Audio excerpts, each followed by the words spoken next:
And welcome everyone to the Circle Debate Podcast, episode 85, 85, ladies and gentlemen. Welcome to the live episode of 85. The host is Devious One Ivan C.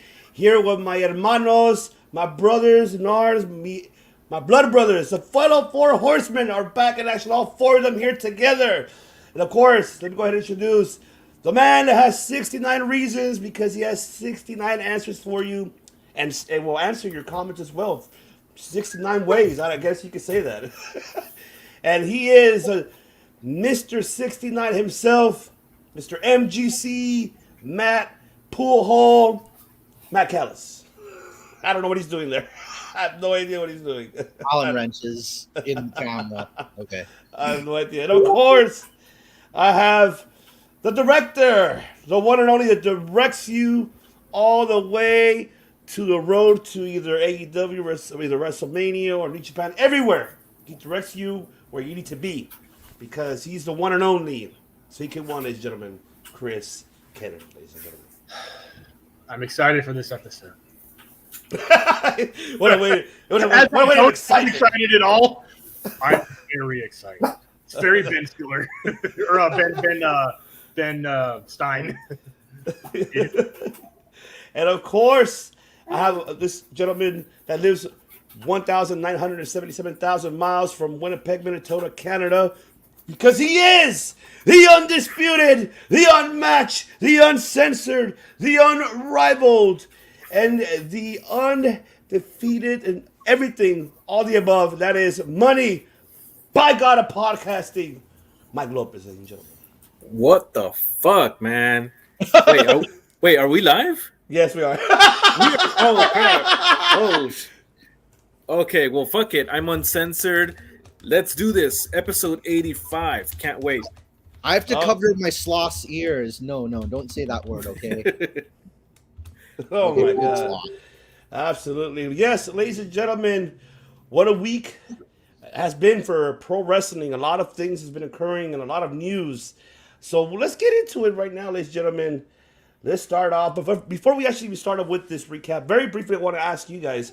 I don't know if you guys had the opportunity to see it in Battle of the Belts, very, very briefly, before we even get into Dynamite. But Battle of the Belts, did anybody catch it? I don't know if you guys had. You know what? I caught highlights. I did not watch the show itself, but I can definitely say that it needed the world title in it. Shout out to the fam. We in here. Side note, yes. Yes, we are. Yes, welcome. My sloth says hello too. Unaware. Yeah, I wasn't aware of. I was not aware of Battle of the Belts either, because I mean I knew about it, but it was such short notice. Like I wasn't able to clear time in my schedule for it.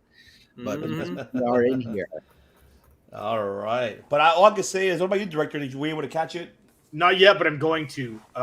I tend to watch things in the morning when I wake up after 3 hours of sleep, after the fact. So I stay off social media when something like that happens. I did catch up on Dynamite, so Battle of the Belts is probably going to happen tomorrow morning or tonight. All right. Speaking of Dynamite, let's get into it. The AEW Dynamite Recap, ladies and gentlemen. Let's start it off with the opening segment. Of course, we did see Adam Cole coming out. Bebe, that's right. Coming out with, of course, Kyle O'Reilly and Bobby Fish. They're the super elite. I mean, they're the new faction. They're the greatest faction of all. And this is a new era beginning. And like, wow, was that pun intended or I don't know, no pun intended. A very good question, right? And of course, we did see the Young Bucks coming out. Wait a minute, and all what do you mean, era? This is our company, blah blah. And of course, they both have the same dream of going for the AEW World Tag Team titles, which is Red Dragon and the Young Bucks. And next thing you know, best friends out of nowhere. And we see them attacking the Super Elite. And unexpectedly, out of nowhere, did we see Statlander got in the way of Adam Cole because he was going to super kick Orange Cassidy. And then, of course, DMD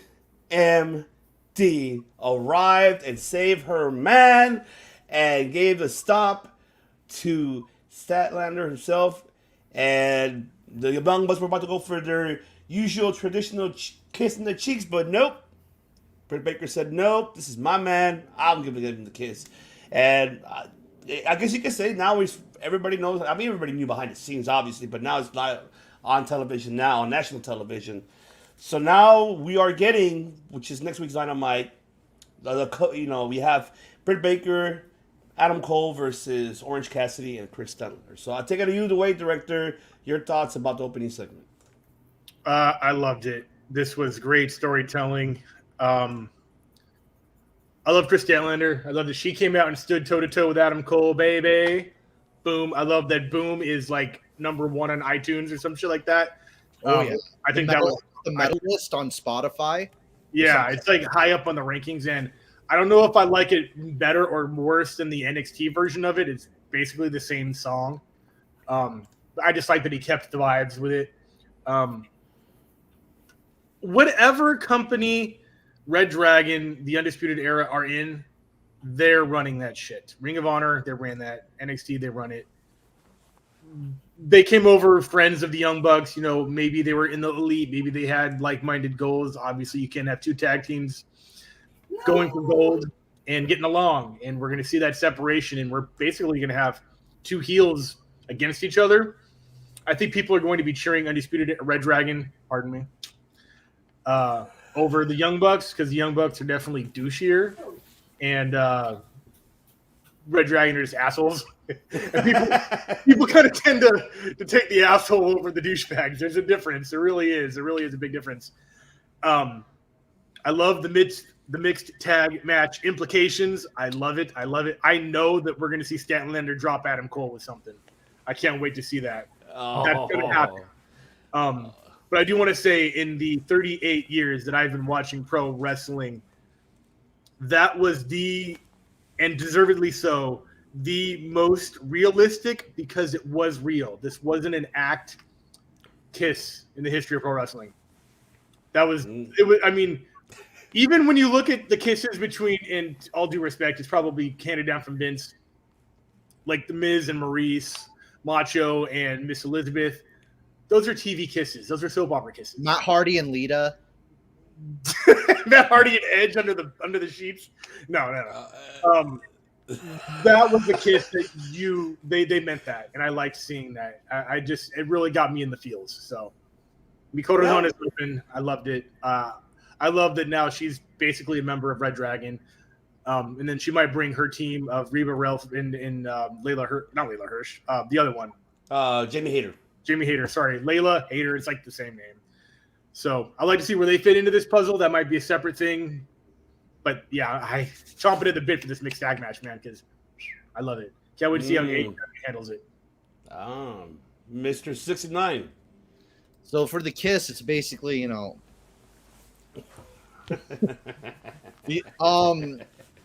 I think this is kind of an opportunity for them to kind of give a little bit of a callback to All Out, because I remember at All Out, Britt Baker came out to Adam Cole's old theme, the maybe they could come out as a couple to that song, and it will be kind of like a fun love letter to everybody who's followed them since the Ring of Honor and Indie days. So there was that time when she was ringside at TakeOver. Yeah, and I guess it was called a botch, but I guess the guy on camera didn't realize she was like a star in AEW, and they cut to her to look concerned. And everyone was like, they broke the fourth wall. They weren't supposed to show Britt Baker. The cameraman didn't know she worked for AEW. And this is why she was on while she was still on AEW TV. So people it's wasn't it like the Tough Enough guy appearing at TNA? Yeah, this is, it's the same thing. Yeah, they're saying that the guy didn't know that was AEW's Britt Baker. From MTV's Tough Enough and not involved with any other company. Yeah. I don't know. But yeah, we all knew, but now the world knows. It's out there. Love it. So I want to hear that. Two of the best assholes are now the best asshole couple. So let's do it. I want to hear that old theme song again, and maybe they could do a bunch of other stuff. So that's that. So this is basically there you go. Money Mike, you're on mute, sir. I would like to say that I foresee, I've looked into the future already. Becky Lynch and Seth Rollins are going to have a kiss on TV too next week. So there you go. Just a copy. It was a cool moment because of how real it is, right? They're obviously in a relationship. People find it interesting that, especially when they were in separate shows or separate promotions, that, one is from NXT, one is from AEW, but yet they're able to make it work. Um, it's intriguing, right, to have that sort of thing going on, and now finally they're together in the same show, and it's seemingly in the same faction now, right? So it'll be cool for her to bring Rebel and Jamie Hayter in and have like this super group, right? So it'll back up what they're saying of, oh, this is the greatest group, in wrestling, whatever, because they're going to have the numbers, and it's going to be a cool sight to see all those people, be a part of a heel group. And obviously it's not going to last forever, right? As what we're seeing, the seeds are being planted, but it'll make for a cool visual. I want to say this, though, very briefly about this segment, though. Something tells me that it just pops into my head, especially what you mentioned about just, planting the seed. Remind you that they trademarked Paragon for that reason, because there's going to be a new faction between Adam Cole, Kyle O'Reilly, and Bobby Fish. I guess Red Dragon is temporary for right now, or just only for the tag team itself. But as a group, Paragon could be alongside how you mentioned Britt and Rebel and Jamie Hayter. But something tells me that the Bucks are going to go face again and with Kenny Omega. And then this time, we're going to see that feud happening. And to bring a female with them, do not be surprised you see Hikaru Shida and Riho alongside with Kenny Omega and the Young Bucks. Oh. And you can see that happening. And but Vince hates mixed factions. But something tells me that could happen. That could be planted very, very well. You see Adam Cole right in the middle. He's already like being the leader already, you want to call it right now, with the Super Elite. Since Omega is right now on the shelf, while he's rehabbing and his injuries. Well, when he comes back, it's going to be a whole different story. We're finally going to get what all pro wrestling fans would like to see is the Undisputed Era, which is now going to be known as the Paragon. Versus the Elite. Red Dragon was the Ring of Honor name then, right? They're just using that until Paragon gets approved. Tag team, but I believe they still own the rights for it because it's from New Japan and Ring of Honor. So, I mean... But they're just using it now because I think that AEW submitted the Paragon, but it's pending approval. So until that's approved, they're Red Dragon, kind of. Yeah. Okay. Right. Adam Cole wasn't part of Red Dragon, so... Well, they were calling them that on the broadcast. So yeah.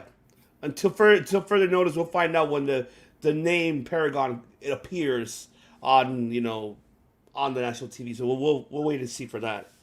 Now let's move on with the opening match, and that is, of course, CM Punk versus Wardlow. All right, I want to get into this very deeply. So, of course, we did see how many power bombs? 9 power bombs in total.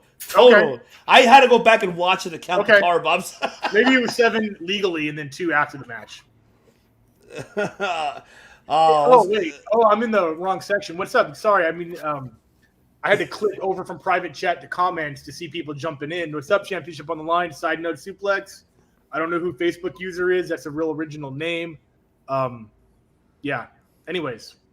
Yeah, Charlie Haas is an Impact. Charlie Haas versus Josh Alexander, the Haas of Pain, That guy's been in it for a minute, man. Oh, yeah. We'll get into that in a little bit. But, yes, this match, I will start off with, you can say, 5 power bombs. MJ told him to stop. No, I want you to beat him more. 2 more. Takes him outside. Gives him to the table. And it's like, yeah, it was about, well, I should see 7. Yeah, 7.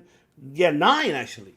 So, at the end, of course, we did see that before the last one, Punk, did an old school, schoolboy. He got the pin. People, and then of course we did see MJF upset, very upsetting he was. because of the CM Punk beating the count out. He could close to being counted out, and obviously Wardlow couldn't get the win. Wardlow looks upset. He was already getting more frustrated with MJF, with the pointing the finger right in his chest, and then like, oh wait a minute, no wait. That's just Sean Spears come to the rescue. Hey, calm down, guys. No. Wardlow walks off, leaves. CM Punk, of course, great upset for him. And I want to say very briefly, to add mine's point of view very briefly, he sold completely a lot for Wardlow. He put him over. As much as certain people are debating that, why is he doing that? He's CM Punk. Well, he said it himself when he came into this promotion. His goal was to put people over, and that's what he's doing. Wardlow is going to be your upcoming big star, in AEW, and why not put him over? And the way how he did made a lot of sense to me. So I'll take it back to you, Director. Your thoughts on the match, and do you agree with CM Punk putting over Wardlow this way? I like that CM Punk's coming into this company not with an ego. Obviously, he knows his name and his reputation precede him. He knows that he could demand to win everything and never take a bump and never look bad and always win, and he's not doing that. He's repaying his dues. He's out there still wrestling, still taking the bumps, still making young and up-and-comers look good because he himself comes from that school of being a young up-and-comer. That being said, this match was completely mishandled. Let me tell you how this match should have ended. Okay. First, what I want you to do is tell me how the match between MJF and whoever it was last week went down. Oh, between him and Captain Sean Dean. Yeah, how did that match? Give me a summary of that match. He got DQ'd, right? Right. CM Punk came out. He didn't attack MJF. He attacked the opponent. Yes. Giving MJF the loss. Is this correct? Yes. MJF starts the year on a loss. Beautiful. What does MJF not want? He does not want CM Punk to win because that would grant him the match against CM Punk. MJF should have let Wardlow do what he did, take CM Punk out the way he did it. MJF should have attacked Wardlow and gave CM Punk the loss. They both start the year off with a loss on a DQ. That starts the Wardlow face turn. That's how it's done. Turnabout is fair play. CM Punk loses, doesn't get to fight MJF. CM Punk gets out of that for another week, and they're even 0-1, 0-1. The turntables have turned. I don't know why they didn't do that. I just am at how they didn't figure that one out. Does Wardlow break off soon? 2 green for singles run or ready? I mean, the way he wrestles, it's kind of like obviously he is Brock Lesnar 2.0. He doesn't need a lot of ring time to be dominant. He comes in, a couple power bombs, F10, that's the match. I don't think that they're going to do what they did with Jade Cargill versus Ruby Soho, where you see her flaws in a longer than a squash match. I think Wardlow goes face and just runs through the gauntlet for a while. That's just how I feel. As far as his face turns, it should happen soon. It should be soon. He's going to pop. It's going to be, there's not a lot. We talked about it last week. There's not a lot of turns. There's not a lot of face swerves. There's not a lot of heel swerves. The last major one was MJF on Cody Rhodes, literally the first AEW pay-per-view ever, or I guess the first Dynamite after that pay-per-view. So it's been a minute. Yes, you are correct. MJF should have said Hook. The number one wrestler 2021 right there. There you go. Going on, Those are my thoughts on that match. I'm finished. So go ahead, Beck Alice. So I think the main idea is if you want to look back in time a little bit with me, you kind of see how maybe the Rock versus Mark Henry or Stone Cold versus the Big Show. Whenever the big star babyface is up against somebody, Batista. What's going on, Tim? How are you, brother? Yeah. By the way, ladies and gentlemen, make sure you subscribe to the Wrestling Index website because we're a part of their platform where they are distributing here Circle Debate as of right now live on their website. So make sure you go to wrestlingindex.com. Definitely. Mm-hmm. So, yeah, but imagine Wardlow's gonna be like, "Give me what I need. Give me what I want. Give me what I want." Yeah, we haven't heard Wardlow much on the mic. We've heard him, defend himself a little bit backstage, but like he's never. Wardlow's like, "That's not what I want. Yeah. Give me what." No, but like basically, I was saying the examples like The Rock versus Mark Henry or Stone Cold versus Big Show. Whenever the star baby faces up against a heel that's like larger than them in size, how do they win? MJ, CM Punk's smaller than Wardlow, but just because the experience and their place in the pecking order, it's kind of I mean, and then even in New Japan, Okada versus Bad Luck Fale, or Okada versus Lance Archer. How do they get over? They find a way. The babyface has just outsmarts them and out seasons them and out veterans them. They're using this rather than the body, and that's kind of the side of wrestling I really do enjoy. Rather than that doesn't make sense. They're so big. No, they outsmarted them. They used magic. Magic. Doctor Strange over here. Oh, I know, right? Money Strange, right? Money Strange. Or Mike Strange. Yeah, Dr. Mike, I guess. All of the above. Yeah, you know what? It's interesting that Wrestling Index mentioned Batista. I see this, and yes, it does definitely remind me of that. If you really look back at take you back to 2005, Batista wasn't huge on the mic either. He was not a huge talker, and he was able to get over. And I feel like a lot of it was fueled by him, or by the fans wanting him to break away from Triple H at the time and do his own thing, right? Similar to what's been building up here. And I, for one, man, or I'm sure many agree that I can't wait for that moment to happen, and I hope they do that justice. I hope that they are able to pull it off, like a similar moment. You know what I mean? And as for the match between Wardlow and CM Punk, I didn't buy it, man. It's just to get power bombed, Powerbomb City. All that stuff.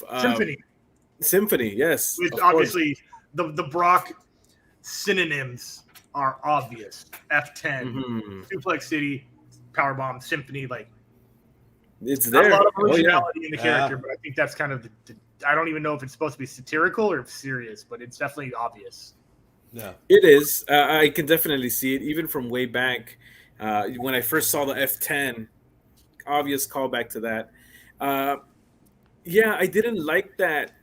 It just a roll up out of nowhere was able to beat Wardlow, especially after the run that he's been on, where man, just power bomb and steps on them, flexes 1, 2, 3, for just a roll up to end that streak, mini streak, whatever it was. Yeah, it was not. It was kind of anticlimactic for me, but then again, it might have been meant to be that. Especially because of how MJF is involved and how Wardlow is, kind of being used by MJF. And honestly, I would have wanted Wardlow to go over. I would have wanted him to win, especially with that scenario that Chris put together. And I know Tony Khan, he watches the show. Tony, talk to us, man. Hablamos español. Wir sprechen Sie Deutsch, all of that good stuff. We got great ideas. Oh, there you go. Great ideas. But man, yeah, I mean, yeah, it's a 50-50 on this debate. I mean, I get you guys' point. I'm not. It just, it's. He had to make Wardlow look big, and he did. Even I get it, and that's what his job. At least. He didn't bust, I'm not even going to mention the individual's name, but he didn't bust like, oh my God, none of that. At least he didn't. Or an eye poke. Right? Yes, or an eye poke, right, exactly. The finger poke of the doom, finger poke, yeah. I don't even want to mention that.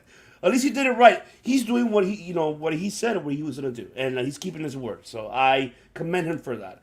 I know maybe it was too much of oversell, but I mean we'll see. Maybe in 2 weeks, Wardlow might turn face in his hometown on Dynamite. We don't know.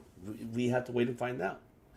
Now let's get into this. Is an interesting topic that I want to get to you guys, and which is of course Dante Martin defeating Power Hobbs. Will Hobbs, by the way, it was a great match. By the way, people underestimate both of these individuals, and especially more Dante that he's on a rise, and putting his name out there more and more and more. But what surprised me on this one was seeing Jay Lethal coming out for the save as Ricky starts, trying to interfere during the match. And now we see Lethal and Dante. Are we seeing a Jay Lethal Dante Martin team? Dots, director? I'll take it away with you. No, totally. If you're looking right, they're going left. Jay Lethal is the next member of Team Hook. Obviously, the contract was sent out to Dante. He signed it apparently, but Taz has bad legal representation, which is a weird Terrible. thing. Which is a weird thing to admit on a national broadcast. In the world of kayfabe. Yeah. So Jay Lethal is joining Team Taz. This is all a setup on Dante for revenge. There will be a swerve in the middle of that match, and Jay Lethal is going to pick up that contract and sign it. I'm as sure as shit on that one. So All right, Matt Callis. It's going to be the new Nation of Domination, essentially. Nation domination. I mean, anything that allows Jay Lethal to work his magic in the kitchen, that is the squared circle. I want to see Jay Lethal win some titles again. I don't care what he's in. What do you think about this Jay Lethal and Sonny Kiss next tag team champions? They did team up on Dark actually, or no Elevation. I don't hate that. I still want Joey Janela to come back for whatever. I don't know where he's at right now. I don't know if he's injured or running Game Changers or whatever. But I missed the Janela Sonny Kiss segments. Those were gold. I think it's the whole. I've said this principle many times before. I guess I don't know if all of you guys were here whenever I've used this statement when talking about, whenever wrestlers go to another promotion, it's always the choice of rather being the big fish in the small pond over being the big fish in the sea of big fish. Joey Janela could be the champion of GCW as opposed to, somewhere on a compet as just a runner-up. That's a sexy name. That's a sexy name. I like that. Hey, that's not a bad. That's money. That's money right there. A Lethal. That's their finisher. Yeah, that's hot. I want a Lethal Kiss shirt. Yeah, it is true. It is true. So that's why it's so good that there's a forbidden door, because go to be a champion in another promotion. If I was them, if I was a young wrestler right now, I'd want to be the Ring of Honor champion as soon as I can be. That's Robert, by the way. He's saying that. Yeah, of course it is, because he doesn't like talent, so there's too much. I mean, if I was in their shoes, I'm just like reverse. I want because there's a long line right now to the AEW title. I could probably get that Ring of Honor title a lot quicker. Or even, Pro Wrestling Guerrilla is back in action, so I mean, which is basically West Coast Ring of Honor. Imagine Will Ospreay right now is the belt collector of the outer world at the moment, because he's got that Warrior Championship. He's facing Brian Cage. Yeah, he had Brian Cage over in Ring of Honor? No, Brian Cage is in he's indie right now, and he faced Will Ospreay for the Warrior Wrestling. Yes. Yeah, and it's like a mask. It's a cool title. So just if you got when given the choice, big fish, small pond. Right. Mm-hmm. All right. Money Mike. Yeah, it. I don't think that it'll end up in an official team. I could be wrong, but what I want to know is what happened with what's homeboy's name, Leo Rush. What happened with Leo Rush? What happened? Yeah. It's I thought they were a team, and when Dante Martin backed out or legally was able to get out of that contract, I thought he was going to go right back with Leo Rush, but I know that Leo Rush had his moments on Twitter and whatnot, but I don't think that would affect the storyline. So I don't know what's going on there. If Leo Rush gets included in this team with Lethal and Sonny Kiss and Dante Martin, well, I guess he has COVID. Okay. But Oh, is that what's up? Okay. I mean, that's not okay. That sucks, but I'm glad it's not a Career ender. Other reasons that he's disappeared from companies. Let's just put it that way. Oh, did he go to wrestling strike yet? Is that still a thing? That's not a thing no more. It's already done. Gosh. Yeah. So, there's potential here, and there's a motive for excitement. Okay. Oh, possibly COVID. Yeah, well, everybody possibly has COVID. Possibly. I mean, this storyline itself is closing my heart a little bit because I don't know what direction they're going with. I mean, you put him in with Team Taz, and then the following week you took him out for the ring. I mean, the Diamond Ring, and now you took him away from Leo. You put him on Team Taz, and now you take him out from Team Taz, and now you put him with Chilito. I don't know what direction they're going with this.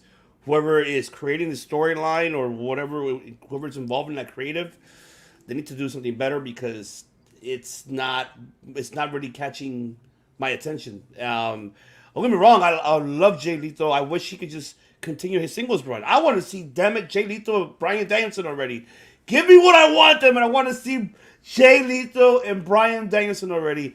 Or let him get a couple more wins on Elevation of Dark and even on Dynamite. Shit. I need to see something more of Jay Lethal.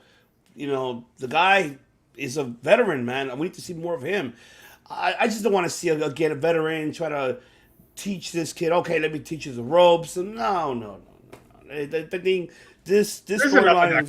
It's too much. It's too much, and it is too much. And see, ladies and gentlemen, we're not AEW marks. We critique everything in professional wrestling, not just one promotion, not just WWE. Everything. Just letting you guys know that. Kofi Weedston in the house. Yes, we are. We are live, baby. Kofi Weedston. That's right. You're live on West Coast time now. Yeah. It's gotta be like midnight up in that shit. Over in it's like 11:53. Yup. It's about to be midnight. And of course, we did see this other second. I mean, they've been teasing it for quite some time, and we've been seeing already the Eddie Kingston and Jericho. I mean, we did see the backstage what happened, but they're teasing it already too much already. Make it happen already, Tony Khan. What the fuck? Give me what I want. Give me what I want. Make a Jericho and Eddie Kingston match automatically already with this shit already going on. With the backstage what happened, and then you see. Santana Ortiz leaving, and of course, Jack Hager. He knocked the shit off. Yes, I mean, you got to make it happen already. I think I'll say this is my prediction for 12 o'clock. Ooh, midnight. But Midnight Express. Yeah, Midnight Express. So about Jericho and Eddie Kingston, I gotta say, if I remember correctly, this is the first time I think I've seen Jericho face somebody with the King's Road style of wrestling. Because there's a clear distinction between King's Road and strong style. King's Road is specifically all Japan, Misawa, Akira Taue, Kenta Kobashi, and Eddie Kingston is their student. He's a student of that style of wrestling. So, I mean, the closest Jericho's come is that he's faced Masahiro Chono in WCW. So this is going to be, I know they're going to mention that match on commentary, Masahiro Chono versus Jericho in WCW. So this is going to be King's Road versus the Chris Jericho style, Well, yeah.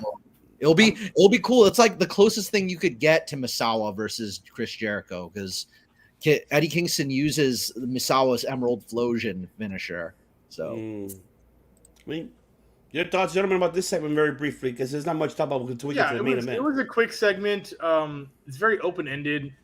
The Proud and Powerful interjections make you think that they might be going Team Eddie, kind of maybe getting like a Latin Kings of Violence team going on, because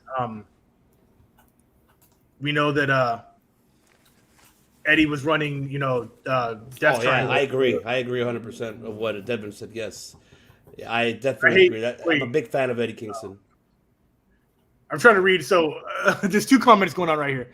Clark Street, Eddie Kingston always gets you invested with his feuds, and then Kofi hates Kingston. He sucks. If you live in New York, you'd understand. I'm gonna take your word for it. Oh, okay. I know what you're saying. Okay, Kofi, I get you. Let me know if I'm right about this, but he's kind of like that typical like Brooklyn thug character, like that just bad guy in a movie based in New York that you just can't wait to see get knocked out character. If that's what you're talking about, then I can understand that, although I can't relate to it because I'm not from there, but I watch enough movies. So yeah, us so Cowboys I haven't had too many run-ins with folks of that nature, but I know what he's saying. He seems kind of. I get that. Yeah. Like that's just. I mean, yeah. Okay. So I want to say this. I want to say this about So I want to say this about Eddie Kingston's Japanese side, though, because I'm talking about Eddie Kingston's all Japan, because King's Road style, what defines King's Road style from Strong style, the main point of King's Road style of wrestling is storytelling. It's a direct descendant of 1980s NWA, Mid-South style of wrestling, but it's as a Japanese spin on it with the several finishers and the machine gun chop that, like, Eddie Kingston's fast chop, that's Kenta Kobashi's spot. It's not originally Eddie Kingston's. It's his tribute to Kobashi. So, I think once Eddie Kingston embraces his Japanese side more than his New York side, maybe we could find a way to love him from a different way. You're not gonna force Kofi Winston to love. Yeah, I mean, Eddie Kingston just wants to speak Japanese for us.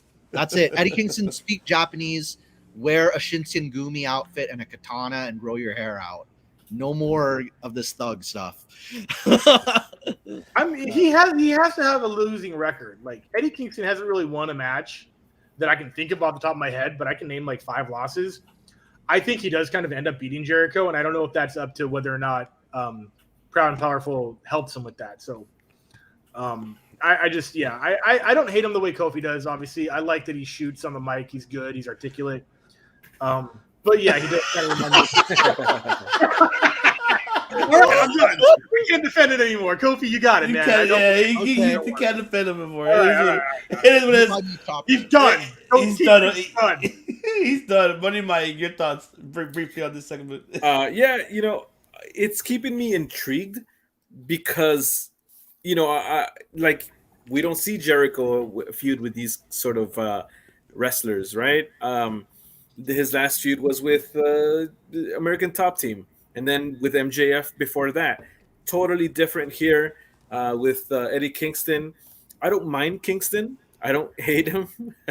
And he saw him in person. Hey, man, don't get Kofi worked up, man.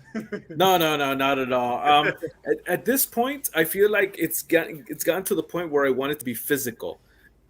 We've had, the bickering back and forth and all that.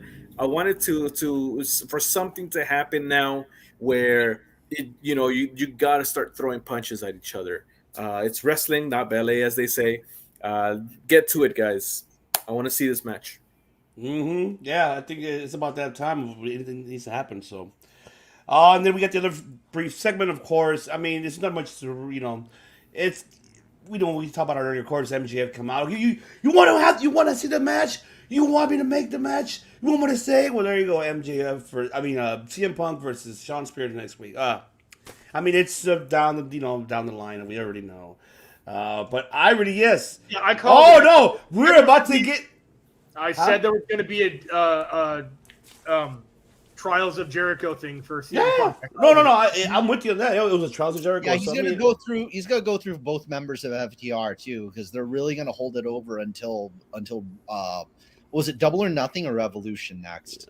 Revolution. Double or Revolution Nothing. Double or the 5 labors of Punk. I mean, yes, yeah 5 labors. Yeah, that's what it is. I agree. Yes. Yeah. Let's get into it very briefly. What Kofi just put. Let's start off with that because this is really interesting. Actually, as a matter of fact, I actually would like to know what he has against Lambert. Oh man. Oh, he'll answer the question, but let's get into this. I'll let you though. know. I mean, of course, we see Hangman coming out. I guess he's about to give his thoughts about what happened with Bryan Danielson, and then we see Dan Lambert coming out, mentioned about we know a lot of cowboy legends. Stan Hansen, he mentioned so many, Cowboy Bob Orton, and of course he mentioned, of course you're just I respect you because you earned it. You didn't get it like Cody Rhodes. I mean, we've been saying it. All of us here have been saying that Dan Lambert is a fucking he's a master in the mic. Period. He's the best mic man I've ever seen. He is. That's not even hyperbole. Like the dude, I say this every week. He's older. I don't know how. Yeah, I was going to say he's the best mic man over 50. He's actually 52. He does kind of look a little bit older, to be honest. Yeah. That's only like 13 years older than me, and I think I look good for my age. And Jesus Christ. And then, of course, we did see Lance Archer coming out. We're all assuming he was going to go ahead and attack his return, by the way. The Lambert. And, of course, we see Lambert. No, you should get the champion. This is your chance to shine. And then, boom, it happened. And we see Lance Archer doing the blackout to Hangman on the chair. Now we got Hangman's first feud. I'm not saying that Bryan Danielson was a first feud. I mean, yes. But now he's actually, let's see what Lance Archer could bring to the table. So, yeah, go ahead, director, take it away from, overall. I love Dan Lambert. Great on the mic. Very entertaining, very articulate, very clever. Doesn't miss a beat. I love that he basically painted Hangman Page as a corporate cowboy who does it for fashion. Whether or not that's true, I don't give a shit. I believe that Dan Lambert, whatever he says, is gospel. It was hilarious. I love the return of the Murder Hog Monster. Kind of sad about the lack of Jake Roberts there, but that might be a COVID thing, in his age and health issues too. Yeah, so I get that. That's the reason we haven't seen DDP in like 18 months. Yeah, I liked, first of all, that the Daniel Bryanson feud is over. Like, I liked that was a clean-cut finish. It didn't drag on. I lost. I need no immediate rematches. Cut and dry. Next feud, Murder Hawk. Page is going to win that, but I'm going to like everything until that match ends. So I'm excited for that. All right.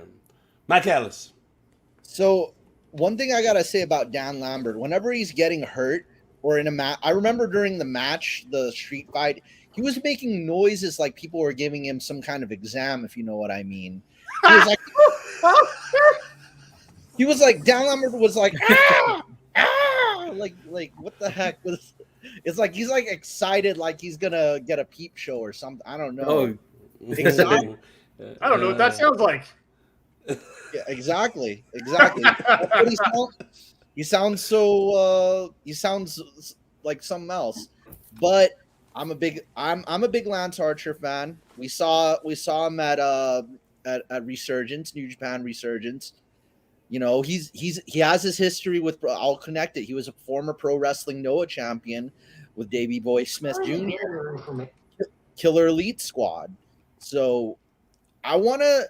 You know what? The one thing that kind of makes me sad because of the position it's in. I have a feeling Hangman's going to retain just because of the way the bookings kind of lined up in the past. But I don't want Lance Archer to lose. Just because he's lost, he's what? How many title shots has he lost already? He didn't win the TNT. He didn't win the AEW. He didn't win, And I'm just kind of Moxley though.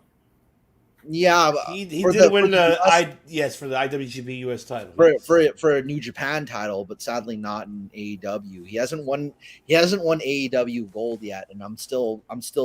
I'll give you guys some Japanese. He's way better than Braun, in my opinion. I like Lance.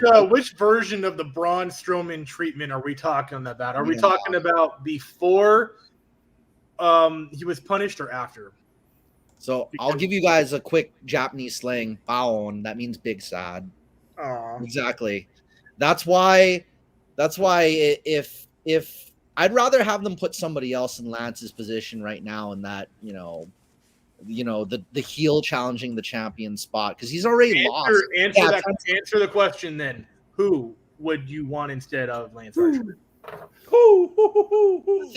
The thing is, just because they turned them babyface, Jake Hager's who I would have wanted against Hangman Page because I wanted to see them in a one-on-one match. Malachi, he's down the line. He's there. I don't know about Malachi just yet because I don't Yeah. want him losing a major title shot. But I wanted it to be Jake Hager if they didn't turn him babyface, because that Jake Hager, I wanted to see Jake Hager against both one-on-one with Kenny and one-on-one with Hangman, but I haven't seen that yet because I like to see those differing styles. I think they could make some beautiful art together, as in wrestling art. So Yeah, if you ask me who I would pick for Adam Page before Lance Archer came out, I don't know if I would have said Lance Archer, but now that it's been revealed it is, Lance, I like it. I mean, I don't hate it. It's gonna, if anything, it's gonna be some entertainment that kills some time. If he's a transitional champion, I'm actually for it. So if it's Edge, yeah. I would have picked Miro. I would have picked Miro. Miro would have been fantastic. With Miro. Yeah, could have been. I mean, we haven't seen him in like a week or two, all year at least. What's going on with him? Is he injured? He's injured. Oh. He's injured. Let me guess, torn quad or something. Speaking of the rankings, we talk about records. Yes, records, of course. MJF, I mean, he did have a. If we're talking records, Kofi, MJF is 0-1 this year, so no, thank you. I agree. I agree with that. And I know what Clark Street's saying, but also Adam Page also isn't being taken very seriously right now as a champion. So I think that if he kind of stacks numbers again in his favor, short and quick, kind of like John Cena was doing with the U.S. champ, or I guess any open challenge, I think that helps kind of take him seriously. If he has a lot of short wins instead of like long-term feuds, I kind of think that might help him develop his record a bit better. It might be taken more seriously as the champ because a lot of people still don't like him as champ. Where I'm in the kind of like I accept it and I don't hate it. I like him. I like him. He definitely needs more. What do you call that when you have a new pair of shoes? Breaking them in. Yeah. Well, I mean, we'll look at the rate. Let's look at the rating segments. If we could break down the rating segments, I'm pretty sure there are higher segments. If you look at like the Adam Page segment versus an MJF segment versus a CM Punk segment, I think that there are a lot of other minutes that are higher rated than when Adam Page pops on. People aren't tuning into AEW for Adam Page right now. It's just what it is. Yeah. All right. I'm not saying that's a bad thing. I'm not saying that I don't think he deserves it. It's just is what it is. Money Mike. Yeah, I kind of agree with Chris there because, if we look at the ratings, I feel like more people would, or I would assume, more people would turn in for, the Punk segments and other stuff going on. I kind of, right off the top of my head, I do feel like Hangman needs a good villain to go up against. Danielson, people love Danielson, and they need somebody that they're going to hate, right? And I feel like MJF would have fit that to a T. Yes, he's 0-1, and he's busy with Punk, sure, but why not include the Punk and MJF storyline with Hangman? They both mentioned that title already. They want it, so why not have both of them go after Hangman and get Hangman with the rub there? With both of those guys, and show the importance of the champion, show that they want their shot at what he has. So Lance Archer just comes out of nowhere. I would want for Lance to kind of go through and get on top of the rankings. What do you do with Danielson? Pretty sure here we go. The ranking system. He's got to see his kids. Danielson's got to see his kids. Already? There's a lot. 3 months into AEW, you want him to go home and take care of Birdie? Is that the name? I don't know. Yeah. One more kid. I mean, obviously take care of your kids. Obviously. Yeah, take care of your kids. He has priority. His priorities at home obviously are taken care of. Otherwise, he wouldn't be doing what he's doing. He was given the option to stay at home and be a talent scout by WWF. E. I don't know why I said that. What the fuck? What is this? 97. And he didn't want that. He wanted to go on the road, and he did it. And he found where he was comfortable doing that. What you do next with Brandel Danielson? Christian Cage, motherfuckers. Set that up. I don't care that it's two classic wrestlers. Those guys are wrestling better than they've ever wrestled, and I want to see them do it together. So let's get Christian Cage and American Captain Dragon. Charisma. If you're talking Daniel Bryan or Bryan Danielson, excuse me, open the forbidden door. There's matches in Japan that people are just chomping at the bit. Which is another reason he didn't take the contract. He didn't want to stay at home, and he didn't want to stay in one arena. He wanted to travel the world. So yes to that. And Okada, don't forget his tweet right after Wrestle Kingdom. It's like CM Punk put his address right. It's like, by the way, Okada, here's my address. He Tony Starked him because he did that in Iron Man 3. Remember when he said, "If you want to find me, here's my address," and they fucking nuked his house. I believe Okada throws coins at his window. Okada throws coins at CM Punk's window. It breaks. He's standing outside with a boombox, like say anything. playing Cult of Personality. He takes Larry and AJ to an izakaya for dinner. Here's look, in regards to what you guys stating about Hangman's booking, that's the problem. There's no what they did in the beginning. They mentioned they had initially plans, but what were the plans? But you threw Bryan Danielson in the mix. Understanding, of course, it elevated the title and Hangman himself, and also Bryan Danielson, of course, but which he doesn't need, to be elevated. He's already known what is known. But they did fuck up of not writing what's next. If you had that going, what was next in line? I'm not saying that Lance Archer is not a bad challenger. I think they could have done better of how to do this because if you notice, this segment was very brief and quick. He came out, not even a damn word. Lambert, boom. Lance Archer, that's it. Yeah, it established Archer as a threat. Yeah, but the thing is, it doesn't establish Hangman as a champion. That's where it hurts because the fact that they're gonna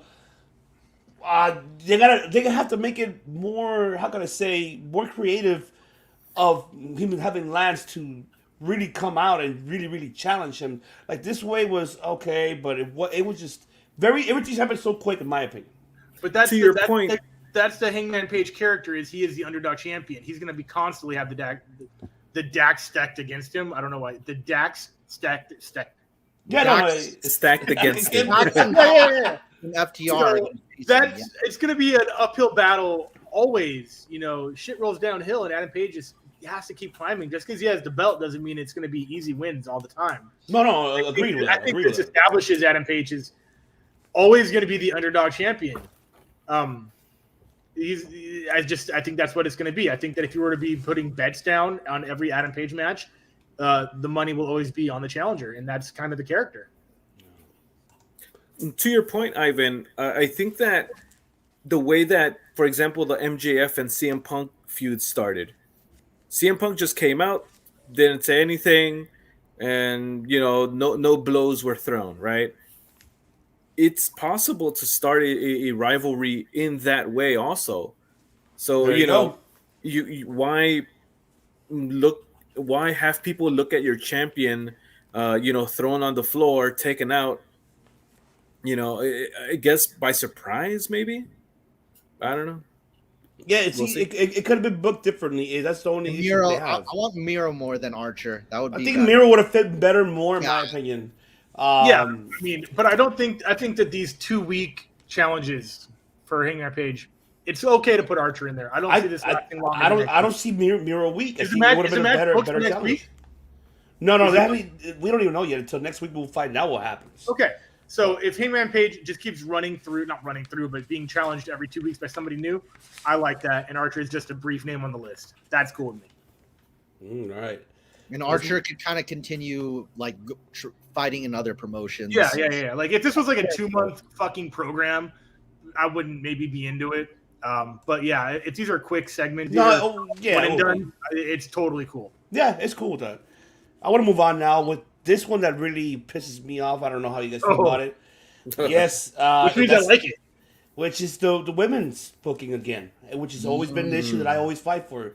Serena Deeb defeated Hikaru Shida, but it was a squash match very quickly. She came out, she hit her, chopped her knee, pretty much beat the shit out of her, pretty much, and then the match was stopped with a single crab because of her knee injury.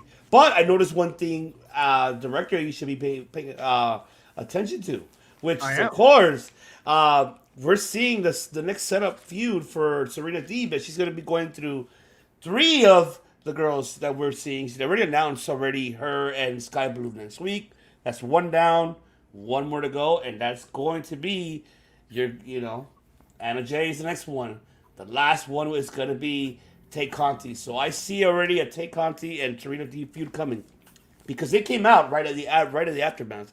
This is happening already. So I do like to see that feud. Hold on. I'm getting a phone call real quick. And then I'll take this on air if that's cool. Yeah, no, I know. No, completely. Yeah, no, I know it's your gimmick. I know she sold it. No, she's doing everything. Yeah, she's coming out. She's beating people up before the match starts. She's beating them up in the ring after the match starts. She's putting in a submission. She's making the ref stop the match due to technical stuff. Yeah, I know. Listen, sorry, that was my friend Shayna Baszler. Shayna wants her gimmick back. So, yeah. Oh shit! Hey, Serena Deeb is like your Dean Malenko, okay? She's like the woman of 1,000 holds. Shayna did all of this in NXT already. We know. She's great, but I've seen this before. But this is what she's even dressing like her now. It's just, it's the same character. It's exactly the same character. It's literally the same character. On the mic, listen to her talk. Stoic, aggressive, sick of your shit character coming out, putting the sub on, not letting it go, making the ref stop the match. It's been done. Sorry, NWA, but that's what you got. That's it. That's all I got. That's all you got. Watch it next week. Watch what happens next week. When you see her on screen, just picture Shayna Baszler saying and doing all these things and being like, oh shit, I've already seen this. Good night, Kofi. Thank you very much for tuning in. But no, yeah, I mean, Money Mike, what are your thoughts about this, man? Yeah, I like that they're trying, right? They're at least giving it a shot. Shayna Baszler 2.0 and whatnot, but yes, they're giving 1.5. Oh, there you go. They're giving screen time to Serena Deeb. Yeah, good night, Kofi. Yeah, that's always good, and I watched the show with some people, and they asked, "Oh, who's that?" And the more you have them on screen, the more people are going to get to know them, and especially a talent like Serena Deeb, that she obviously can go in the ring and she can put on solid matches. I think it's important to kind of give that character, because honestly, as a face, she was kind of bland, in my opinion, right? So it's good that they're at least trying. Yes, so that's where I stay. Matt Callis. I've compared this match to a lot of things before, of a match that we never got. Great Muta versus Bret the Hitman Hart, just because of Serena Deeb's Bret the Hitman Hart inspired outfit, and then Hikaru Shida, her using the Shining Wizard just like Keiju Muto, the Great Muta. It's a match we never got to see, but there's only so many different places we could take this. Let's put it in a cage. Let's get some sticks. There's a sure. Yeah, they're running out. They got to switch up opponents for these two. Yeah, because I'm with you on that. Fresh. My thing is that just the booking for the women, for God's sakes, and this needs to end already. I've been debating it for myself. They need better booking, and this was, for me, not the best way to do it. And they shouldn't even done the rematch in the first place if that was the fucking case. They should have put it on Rampage if that was the case. It's just ridiculous how they put it. That's just how I feel about it. But I want to move on, because we have to move on very briefly. Of course, we did see Penta Cero Miedo defeating Matt Hardy in his hometown Cero Miedo. But the one thing that caught me off of this, after the match, we did see, of course, Matt Hardy was talking about, I want to focus on myself. I've been focused too much on the Hardy, compound. I need to focus on myself. And then we see Andrade, hey, I want to talk business, money, business. You like money? I like money. I like money. Tranquilo. But one thing that, are we seeing maybe, can we see either this or we see Willow? Willow. Willow risk, man. A hell of a risk, and then whatever they do is either Willow or Jeff Hardy. Take it away, director. I don't know. I mean, I don't know if we need to add more people to the Hardy Party or to the whatever it's called, the House faction. I forget what it's called. I don't know if El Idolo is trying to buy his enemies into being his friends. I don't know where it's going. I don't want another big faction. I just don't want another corporate thing going on. I don't want to hold that's it. I don't know where this is going. I'll watch it. I'll see what's up. I just don't want another mega company inside of a company. Matt Callis. It's like Matt Hardy and Andrade. What's Roosh should I'd rather have Andrade with Roosh rather than I don't know what the heck's he gonna do with Matt Hardy. It's like let me hang out in North Carolina for a little bit, my friend. Stay thirsty, my friend. Stay thirsty, my friend, in North Carolina. It's like you're I don't know that those two just seem so awkward together. What are we gonna do, like the Odd Couple? I mean, yeah, right. Where are they gonna eat bagels outside a cafe at 3 a.m? That's it. There's no, it's not interesting.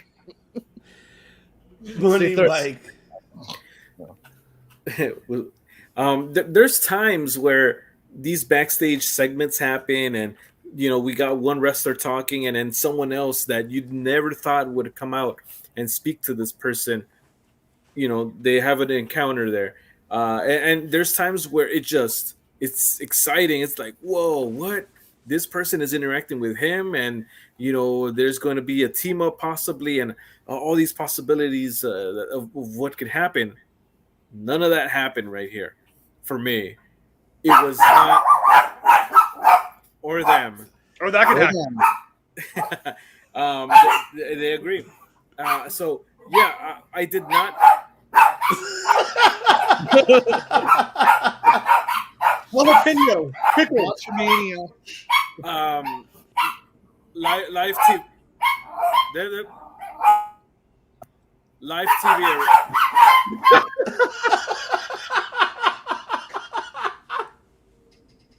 I love it. Live TV, everybody. Yes. So, anywho, what was I saying? Matt Hardy and Matt. They really don't like Matt Hardy. They're just like, chop it. Like. All right. This is what I'm like. This is what I'm saying. I'll give you my thoughts very quick. Andrade's gonna take over the Hardy compound, and in return, he's gonna bring him Jeff Hardy.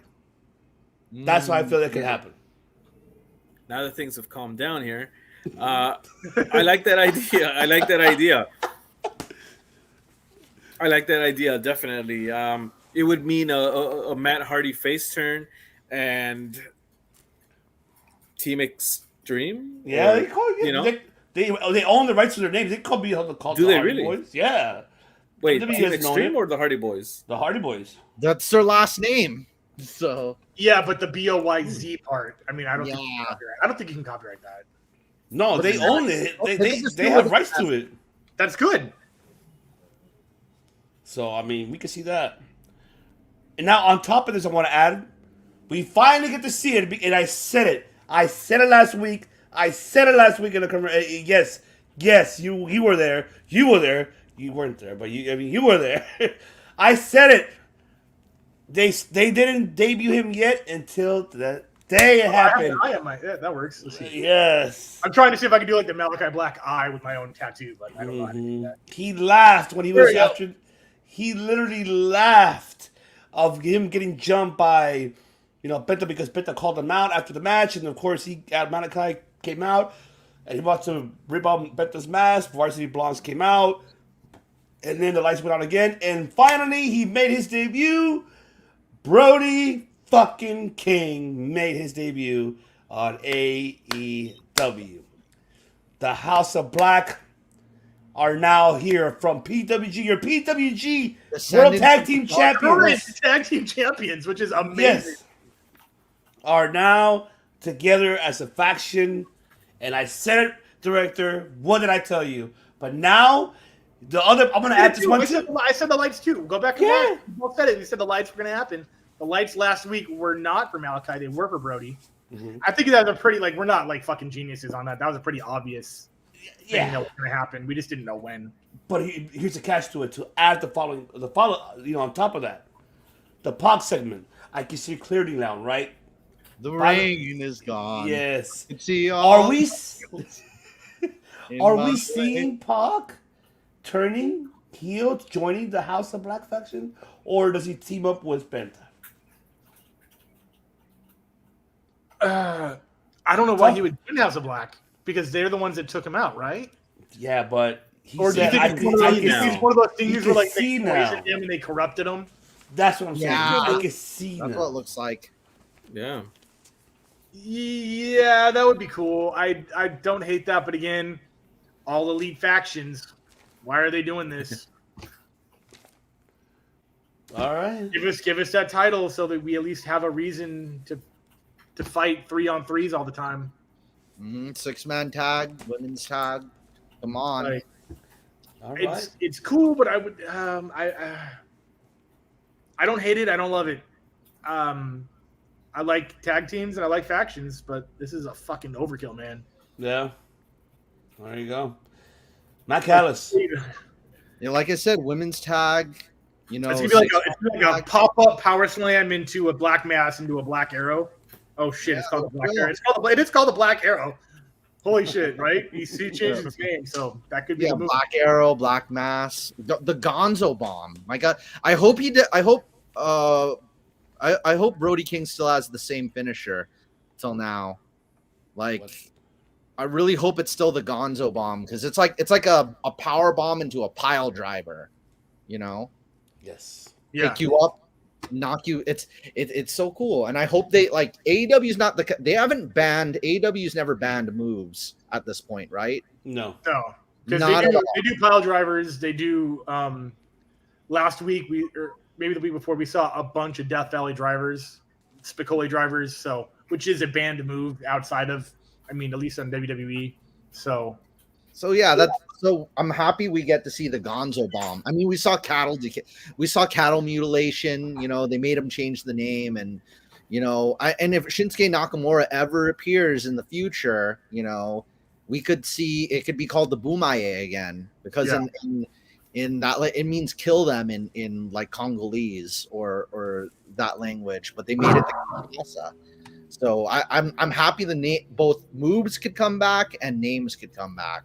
Oh, the Gonzo Bomb is just like I think one of Super Dragon's psycho drivers. I think that's exactly really. So it's like a power bomb into the pile driver. That's a psycho driver. Super Dragon had 9 variations of the psycho driver. Woo! Yeah. It's like that might have been one of them. Like Misawa's Emerald Flosion had a lot of different variations. Yeah. Money Mike. Yeah, it was interesting to see that what was possibly supposed to happen last week is happening this week, right? And they kept it going. But one detail kind of, I feel, and maybe I'm looking too much into it, but why did Julia Hart ask Varsity Blondes to stop hitting him? She's got the eye patch too, so they got a woman in the faction. So don't hate that. I don't hate that, but yeah, that could be just the Alexa Bliss Bray Wyatt thing again.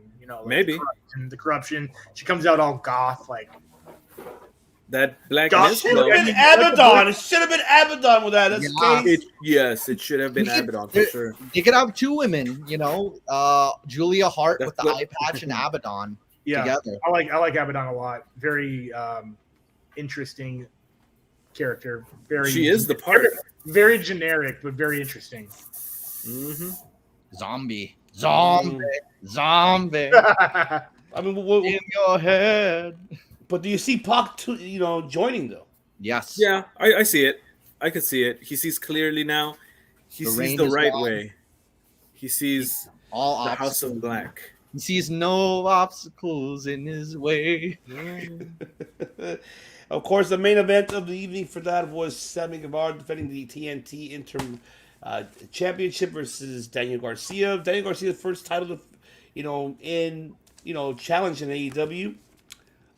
Main event for him for the first time, you can say, I think, in my opinion. Correct me if I'm wrong. Comment below. This match overall was okay. Of course, we did see the little botchy, little botch here and there from Garcia. You could tell he was kind of like, oh, I'm main eventing. Jesus, oh shit. All right, and then of course Sammy with the, Sammy, what is it? Go to G was it GTH. GTH, go to hell. The little botchy right there. So I'm like, okay. But of course we did see 2.0 coming out in attack. See Jericho and Eddie Kingston, and then of course the ending of the show was Eddie and Jericho going at it with each other. I mean, not physically, but arguing. Your thoughts about the main event, director? Yeah, I like that there's an interim belt because that's different. I mean, that's cool, right? I mean, like Cody beat him and then he got injured and now they gave the title back sort of to Sammy Guevara. That's basically how it went. Yeah. Correct? Question mark? Yeah. And so, he's coming back next week. Yeah. I mean, anybody but Cody, right? I think it's cool that it's different, but I don't know if I like the idea of interim titles. But if you're living by a ranking system as accurately as they're trying to, makes sense. Yes. Daniel Garcia with the main event on a Dynamite is awesome as far as exposure goes. Obviously, Sammy winning also makes sense because then they're going to do the undisputed title versus Cody in a rematch, I think is what they're building towards.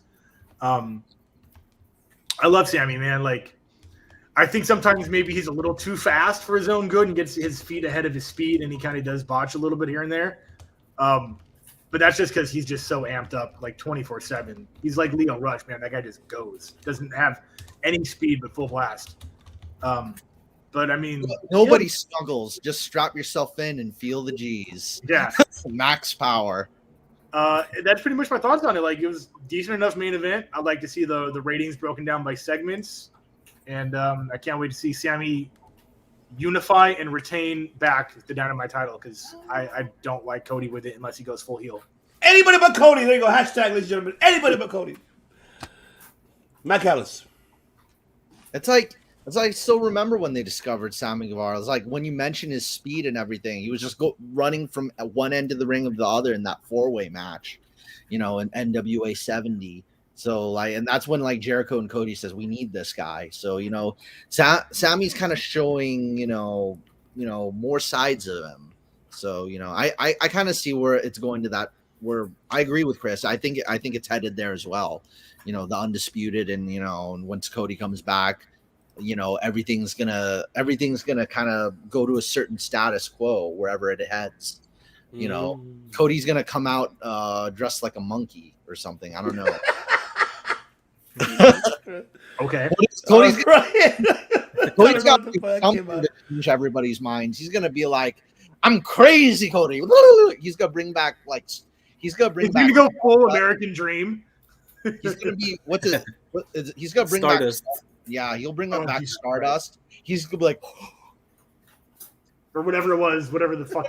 He'll do anything, just anything but turn heel. He'll come out dressed like a horse or something. God, what if? Oh my god, I would actually love it if he trolled the face. Oh my god, I hate that I like this idea, but what if he just kept trying so hard to be face on purpose to troll us? I got you all free ice cream. It's like the Vince McMahon, the Ministry when he was the greater power. It was me. Oh la la. Right. Trolling face, just being so over complimentary fan servicey, but it's so obvious. it's so good to be back here. I love you guys. I can't wait to wrestle. Like, yeah. And he's like, yeah, I love it. Thank you for your support. I got another Simpsons reference for you guys. It's kind of like when Marge gives Bart the video game, and it's like, this is what you wanted, right? And it's like the golf game, but instead of Cody, it's like, Cody, this is what you wanted, right? And it's just, I got you guys all healthy snacks, fat free, free broccoli. That would be a funny way to go heel is to just be so faced that the crowd look like assholes for booing you. You know, like there's a segment where like he saves a baby from a fire and people are just booing him. Or like remember the bash at the beach where like Sting and like and all of them were like on the beach like doing and Baywatch. I already know what yeah. What if Cody was like, oh, there's a baby in the wall. I'll save him. And he jumps in and is like, don't worry. Or like, he's like, I'll help you cross the street, old lady. Like, shit like that, dude. Like, that would be funny. That would be hilarious. I feel that's the plan. I actually think that's exactly what he's going for. Yeah. I see it. And like, he's so faced, like, deliberately. Not like, with Roman Reigns, his boo during his face run was unintentional. That was not the desired effect. So that's why when he went heel, it worked so well. So I think that, like, yeah, just do the opposite. Just be so faced that you have to boo them and just rub it in their faces. Absolutely. As far as the interim title itself, I like it. I like the idea, and I think it's a good marketing tool. If you look at how UFC has done it, where they say champion versus champion, you know, here we go, and this and that, and both guys are with the belt, it's a good marketing strategy where, you know, you have both guys look like champions, and yeah, we know one of them is interim, but it looks cool on posters, it looks cool on promotional. It is only a marketing device, for sure. Yeah, oh no, it is definitely. It's only a marketing device, and honestly, I think it could work. However, I would have wanted for it to have been where I know that in WWE there was this rule where, oh, if you don't defend the title for 30 days, then you're stripped of it or something like that. That if they want to go ahead and make rules and rankings and stuff like that, there could have been a rule. Well, Cody didn't defend it for 30 days. Now we're going to have an interim title until he comes back. No, in that situation, you strip them. So the interim is if the champion is injured or there's extenuating circumstances where he can't defend that's outside of anybody's control. So if a fighter refuses to fight, like the thing that happened with Cyril Gane, real quick, to jump to MMA, the fight that's happening next week between Cyril Gane and Francis Ngannou was Francis was set to defend against Derek Lewis. And he had an injury, something with his foot. So they created the interim title between Derek Lewis and Cyril Gane. Now, if Francis had said, like what happened with Cyborg and Jermaine Durandamy, Jermaine Durandamy refused to defend her bantamweight title against Cyborg. They stripped her and gave the title shot to Amanda Nunes. So that's the difference between interim and a strip, is the decision by the champion, injury or refusal. So if you're injured for 30 days, Dominic Cruz was stripped, but he was out for like 18 months. But there were interim champions in the meantime until it just got ridiculous amount of injury time. So the Cody thing, maybe something like that. Yeah, Cody would have to be out. Cody would have to say, I refuse to defend, or I'm going to be out for a year. For them to strip him. Which we know him as a huge baby face that we know and love. He wouldn't back down, or he wouldn't give up the title. Right. So if he's injured for like 30 days or less, or roughly 45 days, it could be interim. But if it's longer than that, I think a strippage would be warranted. So would you agree that it was a long enough time between Cody not showing up to Sammy winning that interim title? Well, didn't Cody only win the TNT title like 2 weeks ago? Yeah, that's what I'm saying. Like, That's why. So I he felt like won it 2 weeks ago, and then are they unifying them like next week, or when is that match happening? They haven't announced it yet. He's probably going to show up next week until further notice. We'll find out next week. Okay, so we'll find out. Yeah. Tune in on Dynamite next Wednesday. Yeah. So it depends. If he's out longer than 30 days, I say strip him. Obviously, you know the thing with Finn Balor, he had the belt, he lost it, and he couldn't come back to win it. You know, shit like that. So it's how long you're injured. I think is what depends. You know what, guys? I actually got this talk of MMA actually as an inspiration. I've got a sidewinder for you guys if you're ready for Cody, for both Cody and Sammy. Here, you guys ready? Wants to Chris? I want to pitch it to you for once. You got your mitt? Come on. There, you got there the ball. it is. So that ball inside that ball, Chris, inside of you, break it open. There's a It's picture. an egg. There's a Easter egg. picture of Khabib in there, and Khabib says, "I'm gonna send Hezbollah to face Cody." That's a Dan Lambert move right there, and I actually like it. I'm gonna send Hezbollah to face both Cody and Sammy. Yeah, that would be hilarious. I've been watching. I want to ask. There's a lot, in my opinion, exploitation going on with that poor kid. Not that he's a poor, and not that he's a kid. He's a fully agree. He's an adult man. He's like 19 right now. Mm-hmm. But there is some exploitation going on, I think. But we'll see. I think that he's just a meme at this point, and it's unfortunate. Hezbollah, part of American Top Team. Who's gonna whoop your ass tonight? I mean, he trains. He does train. He is, he is in a training facility over in Kazakhstan, or I think that's where he's from. So, yeah. But that would be straight gimmick. That would be just Hornswoggle all over again. Oh man. But all right. I want to get this out of the way very briefly because I want to know your thoughts very quick. Now we're just going to jump on our next topic very brief. And that is, of course, pro wrestling news. But the biggest one is the biggest question that I think I want everybody to answer here. And that is, since we heard the announcement of Mickie James participating in the Women's Royal Rumble. And there's room in your windows, ladies and gentlemen, that there's more coming from either Impact, Ring of Honor. Heck, there were even talks with the Khans. And even, with Bruce Pritchard, I believe so. Your BFF, Money Mike. The biggest question that I would like everybody to answer and give your thoughts is WWE opening their forbidden doors. I'll take it with Director. No, the chain is on that. The chain is on that door. They may be peeking through, but they ain't open that shit up. The Mickie James thing is even impressive. I mean, what are people like predicting? Like Jade Cargill's coming over or some shit like that? Like, no, I don't think so. Not just AEW, NWA, but I know. Serena, Thunder Rosa, Serena Deeb, Jade Cargill, Mickie James, like those are the big four right now. The biggest names in each one of those promotions. I need to see it. I'm gonna watch it live because there's nothing like that live reaction to surprise entrance, which is why we're doing our top 5 on that next week. I wouldn't put money down that it's going to be opened. It might be creaked a little bit with the Mickie James thing because we all know that, I mean, she did spend 99.99% of her career in WWE. So that wouldn't be a big surprise to me, especially now that we're talking about it and it's rumored. The surprises would be like I said, the Jade Cargill, Serena Deeb, Deanna Purrazzo, shit like that would impress the fuck out of me. Okay. Money Mike. It's Jericho.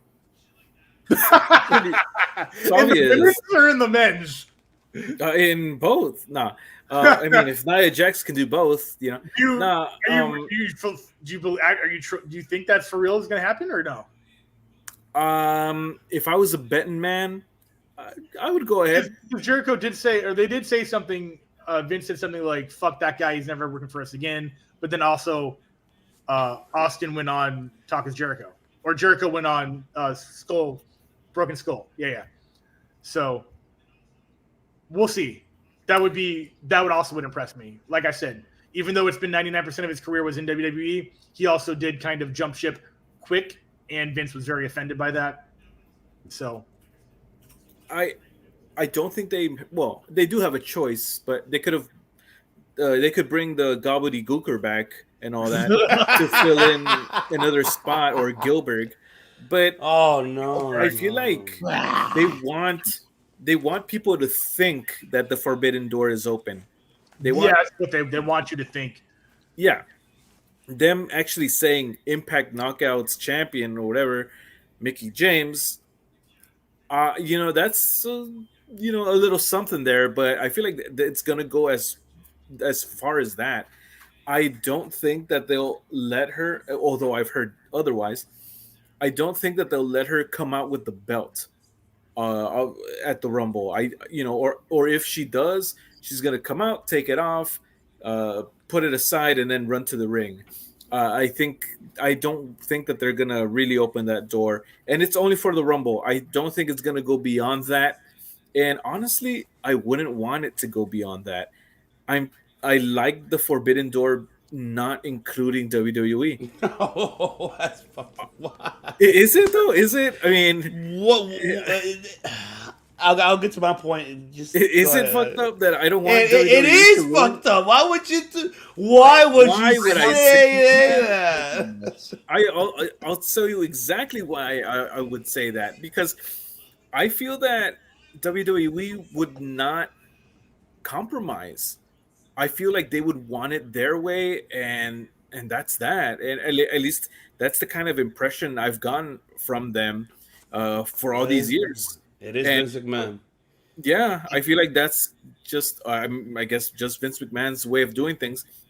But I feel that with Impact and AEW and what's gone on with the Forbidden Door, NWA, there's been compromises from both sides, from all sides, losses, wins. I feel like if WWE is involved, they're gonna want their guys to win, all the time. And I mean, again, Yeah, that's my definitely. impression. We've never not seen that, especially when like NXT guys come up. It's very rare that they even put those guys over. Yeah, You so know, that's why. Ivan, would you or Yeah, you're next. You're next. All right. So I got a pretty interesting take on this. So going off what you said, Mike, WWE would want it to go their way, but that doesn't mean they don't want to buy hot dogs from the hot dog stand. They've got so my guess is, so Nick Khan, I don't know how long he's been in charge of, WWE. How long now? Has it been like a year and a half? I don't know all the statistics. I haven't even heard his name until Tony Khan mentioned him. I think it's been a year already and a couple months. That he's been in charge. So Mhm. I'm thinking and I'm guessing he doesn't know that much about, like, I don't know how much of the history He of wrestling. doesn't know shit. Yeah, about he wrestling. doesn't know shit. So what I'm thinking is he probably saw what the numbers were for the golden era, and he's thinking, wow, we're not making, the whole wrestling industry as a whole isn't making, because how we're not AEW marks, like you said, Ivan. The truth is, the whole wrestling industry as a whole isn't making as much money as it did in the 90s, of course. Mhm. So Nick Khan's thinking, how is a way I could both cut costs and make a lot more money? Maybe both getting rid of a lot of talent, sending them to the other companies, and then opening the Forbidden Door. Well, how do we get more profit from this? And this is how WWE gets their way. They do those super card shows with all the different wrestlers from all the other companies, but in the contract, WWE want to get a majority of the profits from the shows. So they could share the talents and everything and whatever results of the matches. The only thing that has to really win is the dollars. Not the it doesn't money. yeah, it doesn't matter if John Continue, Cena Yasin. loses or Roman Reigns wins or loses, as long as WWE gets a majority of the ticket revenue, a majority of the pay-per-view revenue, a majority of the merch revenue for the show, for all those. So it could happen as long as WWE gets like 80%, 70, 65, Just So it's not worth it, man. Let me ask you this then, Matt. With that being said, and Vince's history of yeah, it's true. his guys getting put over. Yeah. If who's the TNA like champion right now? Is it Moose. Moose? So let's say Moose comes over for like a one-night event versus Roman Reigns. Theoretically, let's say no. This is just the pose of the question. Which he Let's did say say- he wants that. Let's say if Moose comes over and beats Roman Reigns, let's say Vince knows this ahead of time. Let's say they figured it out. Vince, if Moose comes over and beats Roman Reigns, you're going to get 20% more money than if Roman Reigns beats Moose. Do you think Vince is going to say, let's do it, let's have Moose beat Roman Reigns for that extra 20%? He'd go over unclean. Moose could win by cheating. It's like he wins by pepper spray, or what do you call that? What do you call it? Poison mist? Yeah, he wins by pepper spray or a pepper prod or a taser. Eba Neganonilia is correct. Vom.red. Yeah. So I mean, like Moose could win, but in a really like a way that makes him look bad. I think Vince has fuck you money. Obviously, he's the first sports billionaire. It's true. He's not going to let his golden children lose. Yeah, He'd rather lose money than his John Cena's lose a match. Even that's my opinion. I'm just wondering how like much clean or unclean win would matter to him. But I guess if he sees like no difference between like winning with like a taser or brass knuckles compared to taser like just a mountie. I think at this point, I think it would take an energy sword to take out Roman Reigns, man. Yeah, Roman Reigns needs like a whole train to stop, like a spaceship, like the Death Star, to take him down. Oh yeah. Even then, it's still a 2.5 count. Like the Death Star didn't work. Like Darth Vader and the Stormtroopers show up to hold Roman Reigns down, and it's still a 2 count. It's a crossover with Star Wars. Well, oh man, freaking Disney. Yeah, I mean, if that was like a Disney WWE crossover, like Darth Vader holding or Kylo Ren holding down Roman Reigns with the Force. With the Force. Oh my goodness. No, but I think I wrote down something else here. It's like that's kind of my theory on the cutting of talent, though, is probably, other than like the saving money, is like, oh, we could still use the talent. They'll just work for the other companies because it's costing us more to keep them, and whatnot. That's just like what I'm thinking. I'm trying to think in reverse psychology, like what's going through his head. I wouldn't say that that's the reason why they let them go. To open the forbidden door, and we could still use them even if they work for another company. I don't know. I just feel like again, I'm no promoter. I have nothing to base this on, but I feel like they feel that they wouldn't need to open the forbidden door, at least not yet. It's gonna take them to basically go out of business or close to it in order for them to really open that door.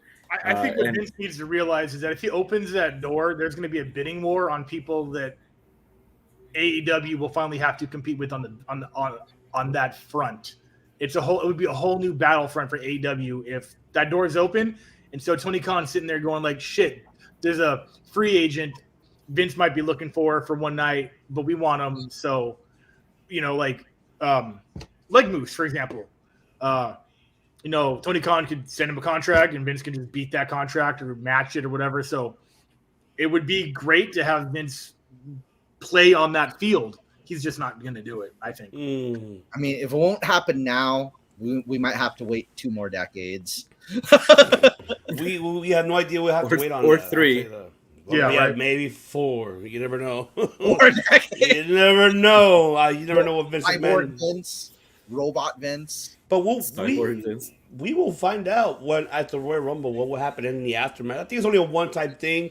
I think that if he does do it, it'll just be once of a lifetime.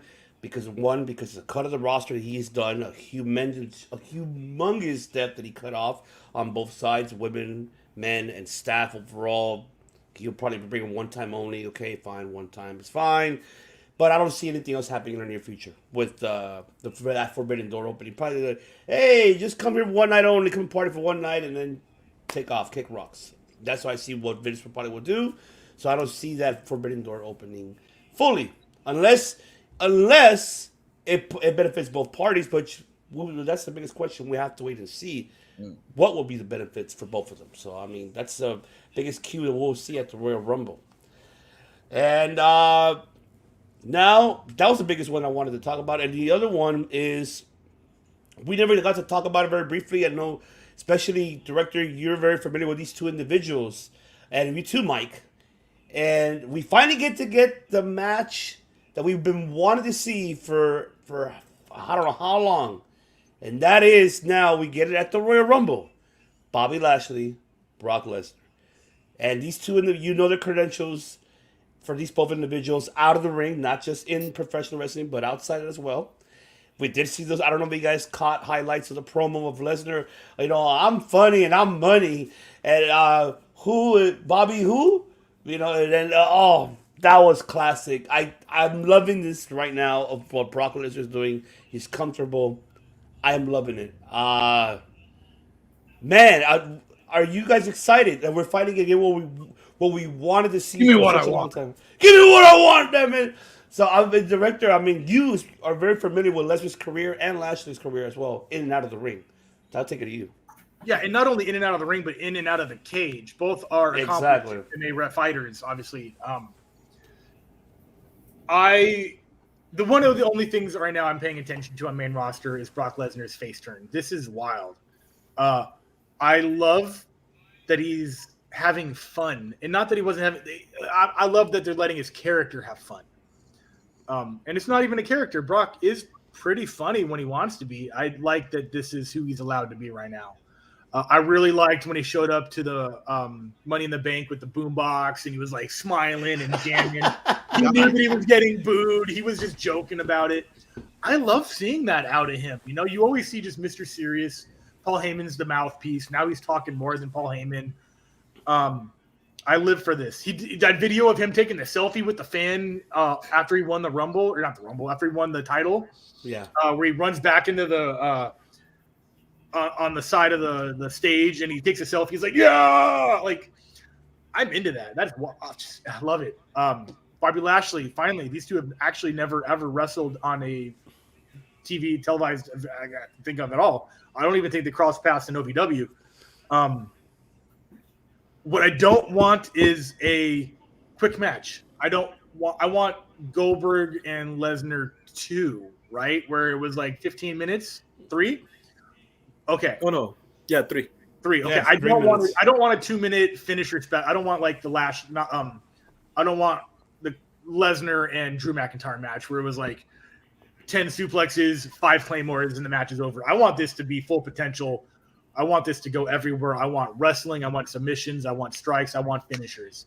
I want this to be 20 minutes. I want this to be a fight forever chant match. Fight forever. If only. Yeah. I don't think we're getting that. Unfortunately, I think it's going to go like 7 and change with 8 suplexes and shit like that. But we'll see. Go ahead, Money Mike. What I don't want either is for this to be Cain Velasquez versus Lesnar. God, that was such a good match. For 2 minutes. It started off so good. I love the sequence. I love the head kick sequence. Everything up until it was over out of nowhere, like an MMA match. Yeah. I feel like, or hopefully it's not like that where they aim to make it an MMA match, and it's not. You know, it's done in a second, and that's it, and just a bad finish. You know, a disservice to whoever loses that. I'm curious to ask Chris, who do you think would have won had they stepped into the cage? Lashley had a lot more fights for sure. Lashley also was never finished by strikes or submissions. I think he did lose by exhaustion. I think that was against, forget his name. big redneck guy with a beard, but it'll come to me. It'll come. It's like Travis Gruff or some shit like that. So I think, honestly, I think Lashley. Lashley's a little faster, a little more clever, a little more talented. Let's say where Lesnar might have been a little. Not, I don't want to say more well-rounded. Lashley, I think, was definitely more well-rounded. But Lashley also never fought the likes of Frank Mir, Randy Couture, Shane Alistair Carwin. Overeem, Cain Velasquez, Heath Herring, Shane Carwin. So Lesnar's tests have been much more mountainous. So it is definitely an experience versus quality. Quantity versus quality is the best way to put their MMA careers. So That right there, honestly, I want to be excited, but I feel like, yes, we wanted this match, but we wanted it in the cage. You know what I'm saying? But we're at least getting this, right? Yeah. If only they could build a cage like AEW did and let these guys go for a little bit, that would have been fun. But at the Royal Rumble, Lesnar's taking it. I feel like Lesnar's winning. yeah, I don't see Bobby Lashley, as much as I'm a Lashley guy for sure. And I've wanted this match for so long. And honestly, it's not a matter of, this would have been better 10 years ago, because both in character and in ring, I feel like these guys are still in their prime, if we were allowed to say that. Could it have been great 10 years ago? Sure. But it's a different match now where Lesnar has had time to really acclimate himself to the ring and is in character more so, I would say, than in his initial run. He's been in WWE way longer now than he was at that time. And so has Lashley. And he's healthy now. He's not fighting the diverticulitis like he was during his MMA career. So right. And of course, that's a big thing too. So honestly, I feel like, it should be an entertaining match. It should be, if WWE allows it to be. Let's hope so, for God's sakes. But I'm with you 100%. I think if it would have happened years ago, it would have been less intriguing. The fact how you mentioned the charisma, 100% with you on that, because their character development between back then and now is way over the edge, and they're both at their peak, at their prime, how you said, and I agree. And that should be, and this one, that's why it makes it more, us speaking about it is we're intrigued, we're excited, we want to see what's going to happen. Yes, we all say Lesnar's going to win, but we want the match to be a 20-minute match, or at least 15 minutes. If it's not 20. 20 might be kind of long. Yeah. Like Triple H is like known for having like 20-minute WrestleMania matches, and a lot of those aren't great. Mm-hmm. So, and you got two powerhouses that could be exhausted within that time, and it'll be like super hell tired. But we have to wait to see what they bring to the table, and I hope it does happen. Matt Callis, what about you? What are your thoughts? Like Brock Lesnar, I like how you guys mentioned his happy side. Did I mention this before, his video where he's butchering? Like, I don't know if it was a whole pig or a whole cow, but I was just like, butcher Brock Lesnar. I'm sorry to the vegan. Much love, Chris. I'm fully aware of Brock's extracurricular activities. Yeah, like I like Butcher Brock. Seems very like smiley. Like I could go. Also, Cafeteria Brock is also pretty awesome. I miss Cafeteria because like I got the mashed potatoes for you. Like that. ESPN Brock. Yes, you guys remember that I video? love that ESPN. Oh my god, I love that. That's like one of my favorite ones from Brock. Yeah, so many, and then like rifle hunting Brock. Machine, what was it? He shoots the 50 caliber rifle. Like how many other? I don't know how many different kinds of Bobby Lashley that there is on the outside world. Is there like foosball Bobby Lashley? Is there Tiddlywinks Bobby Lashley? I can let you know that there is Ultimate Frisbee Ben Askren. Oh, okay. There you go. Ben Askren is like a world champion Ultimate Frisbee player. So I don't know what Lashley. I don't know. I have no idea what he does outside of the ring. Yeah. It's like we leave our house and we see Bobby Lashley at Escala. It's like, hey, you guys want to dance? I mean, it's like a world. I don't think it could be as similar as Hook, right? So I don't know if you guys saw that video. So. 2021 wrestler. Yes, I mean, wow, he was at Dames and Games, or he was at oh my god, yeah, Dames and Games. Yeah, he was there, or Sam's. He was somewhere around here. It's the one with the buffet. Yeah, The Dames one and Games. The one with the buffet with food, cheap steak. They got like those $1 steaks.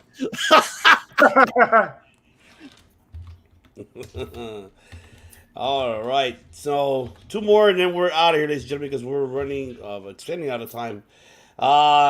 Very brief. I want to go ahead and kill this one, and we're speaking of kill, and I am speaking about Impact Wrestling Hard to Kill. The reason why I want to bring this up, history was made. First ever women's X Division a match that ever happened.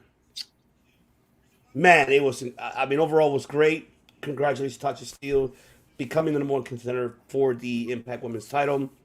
Deonna Purrazzo, Mickie James, again making history with that, no disqualification, no DQ. Man, it was a hell of a beat up. It was a hell of a match, I'll tell you that. And Mickie James retained, I was surprised. And of course, Jonah, Bronson Reed, Josh Alexander, another great match. Matt Cardona, Moose, and W.M. Morrissey. Excuse me. Close to Matt Cardona. He was about to win, but it just didn't happen. Moose retained. And then, but the biggest one is now we have Ring of Honor invades Impact. Yes. Mike Bennett, PCO, Maria Kanellis, and I can't believe I forgot the other. What was it? Matt, you should know the last one. I cannot believe it. I just had a brain fart. Describe him. Long-haired. Dalton Castle? Not Dalton Castle. No, that wasn't Dalton Castle. He was part of the king. He was part of the kingdom. He's one of the guys in the kingdom. The one with the dreads? Yes. I'm looking right at him right now, too. I have a picture of it. Where the fuck is it? Yes. I forgot his name. I cannot believe his name. Looks like Brody Lee and Bray Wyatt had a kid. Oh God! They made their impact pun intended, and it looks like we're gonna have Ring of Honor, and then also remind you, I forgot to mention Jonathan Gresham, Chris Sabin, another great match that happened there for the Ring of Honor World Title. And then Tom Phillips, formerly known as Tom Phillips, and now Tom Figniona, I believe it's now his real last name on commentary. He did a great job. I actually enjoyed it. He sounds so much like Michael Cole.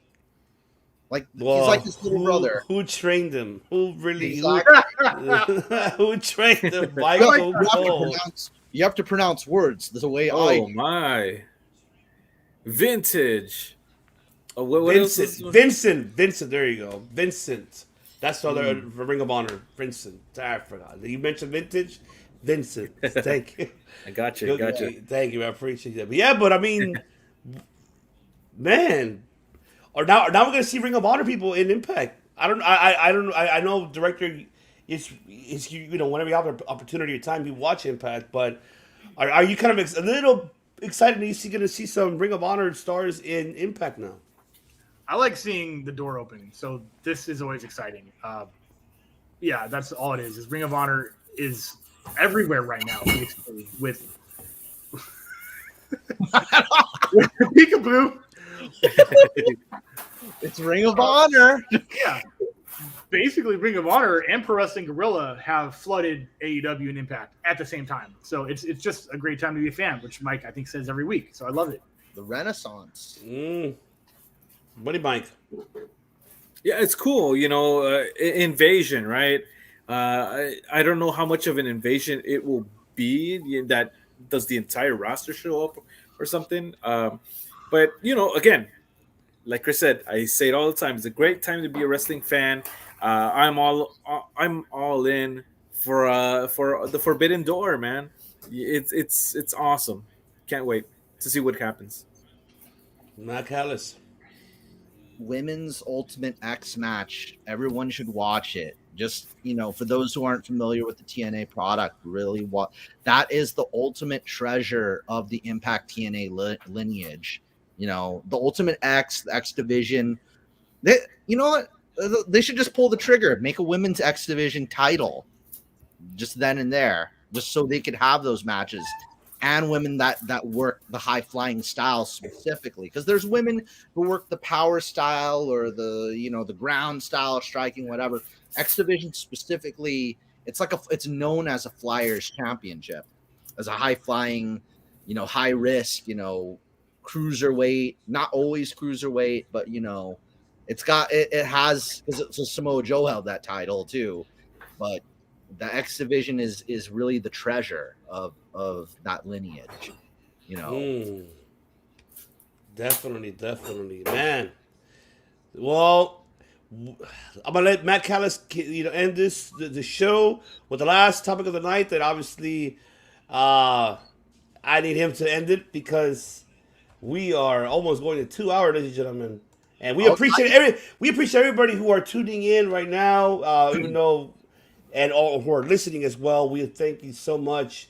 It's been a hell of a blast. 85, 20 more to go to hit the 100. No, 105. 15 to go. Yes, It'll be 105. 15. Sorry, yeah. I've been doing math all day. I apologize for that. Yes, thank you for. This is why I hate math. Salud. Yeah. Yes, but I'm going to let Matt Callis end the show with his topic of the night. He wants to speak very brief before we say our goodbyes.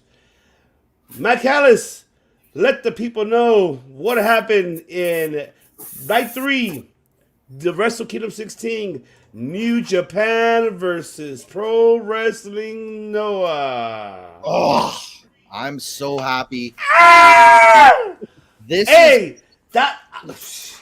Go ahead, but yeah, go ahead. This is one of the best invasions I've ever seen. Because in reality, it started when the whole roster of Pro Wrestling Noah walked to the ring on night 2 of Wrestle Kingdom. The entire roster, even warring factions. And the theme song they used that before it was cut off was the Great Muta, Keiji Muto's theme. It's the same theme song he used since like the early 90s that he wrestled Sting with. Keiji Muto led them he was like a silent emperor. He didn't even get on the microphone, even though they used his theme song. And then the funny thing is, while Keno, the man with the red pants, for those who don't know Keno set his boot on fire and kicked Keiji Muto in a hardcore match. He did I don't know what. Chris, are you familiar with the King of Fighters games? Yeah, absolutely. Keno's he's like K, kind of. He's like the real life version of K. He looks just like K. He has got the leather. That's the guy with the hat and the ponytail. I think he's got the white hair and the long leather outfit. He's kind of like K. Yeah, there is a guy with yeah, I'm thinking of the right guy. Yeah, there is a guy with a hat and a ponytail. I don't know who K is though. Something like that. K Iori. Yeah, I see him. Yeah, he's straight. Looks like he's in Book-Tick or something. Yeah, he's Keno from Noah. He was talking shit about everybody. He's like, I could take you all on. We could take you all on. And then Shingo Takagi walks to the ring and with just 2 of his boys. And there's just 3 matches that everybody should watch, and that's Tanahashi and Okada versus, of course, Great Muta and Kaito Kiyomiya. And Kaito Kiyomiya is like a young, new, upcoming guy. He can take a lot of punishment. He's a former champion, and he's not even 30. He's like 25 or 24. 25. He's 25, and he's won the GHC Noah Championship twice. He's faced Muta multiple times. And Okada hasn't faced Muta yet at all. And this is the first time Okada and Muta have faced each other. So that's the head of the top of the card. The other match, Zack Sabre and Taichi Kanemaru. Kanemaru and Zack Sabre versus Naomichi Marufuji and Ogawa, who taught Zack Sabre everything he knows. And let's see, this is Kevin Kelly kept talking about connective tissue. This connects to everything. He says there's no wrestler that hasn't bitten off, no modern wrestler that hasn't stolen anything from Marufuji. The hook kicks that Ospreay does, Marufuji does originally. I think in a bunch of matches as a spot, Finn Balor's used Marufuji's finisher. You know, his connective tissue is all out through the wrestling world, Marufuji. That's another match to watch. And then the biggest one is probably the 10-man tag, Los Ingobernables de Japón versus Congo. And Congo is like they're wearing all red, and there was a big gang of them. You know, the guy who sets his boot on fire and the champion, and it was just a match of who's the bigger anti-hero gang, like who's the baddest mofo out there. And I don't think these matches are ending here. And other than that, the big news is, other than just New Japan and Noah, All Japan, Dragon Gate, and all the other promotions in Japan, GLEAT, because Shima showed up on night one. We remember Shima from Double or Nothing and from OWE working with AEW. You remember his match with Kenny Omega. Shima's there, so GLEAT, that the 5th or 6th biggest promotion in Japan, is also mixed in. So the top 6 promotions in Japan are all working together. And in a way, CML will be in the mix, and everybody else, you know, all of it's there. And Stardom's even in that mix too. Let's not forget. So, but one thing I wanted to add that before we ended, just to remind people are familiar with Perros del Mal, right? Perros del Mal, obviously from Perro Wire Jr., RIP. You know, he created the faction with Phoenix and Penta and everybody else. Remind you, there's one person that keeps it alive, and it's Perros del Mar de Japón. Diablos Ingobernables de Japón in New Japan. You have one now. I mean, you have Perros del Mar in Pro Wrestling Noah, and that is Nosawa. Nosawa keeps it up, with Yohei. And that was a good match to see him. And Super Crazy's part of Perros. Yeah, yes. But Doku, by the way, surprised me in the post conference. He spoke fluent Spanish. Doku, the same. Yes. Nozawa Rongai. Yes. Nozawa Rongai. I wrestled him. You wrestled Nozawa, didn't you? You wrestled somebody in Noah, Chris. Oh my God! Now I'm fanboying for you. I'm fanboying. He's Ned Flanders mode activated right now. I forget what he beat me with. I think it was like a Michinoku driver or a sit out power. I think it was a sit out. There you go. Mwah. That's a Michinoku driver, probably taught to him by Taka Michinoku. Yeah.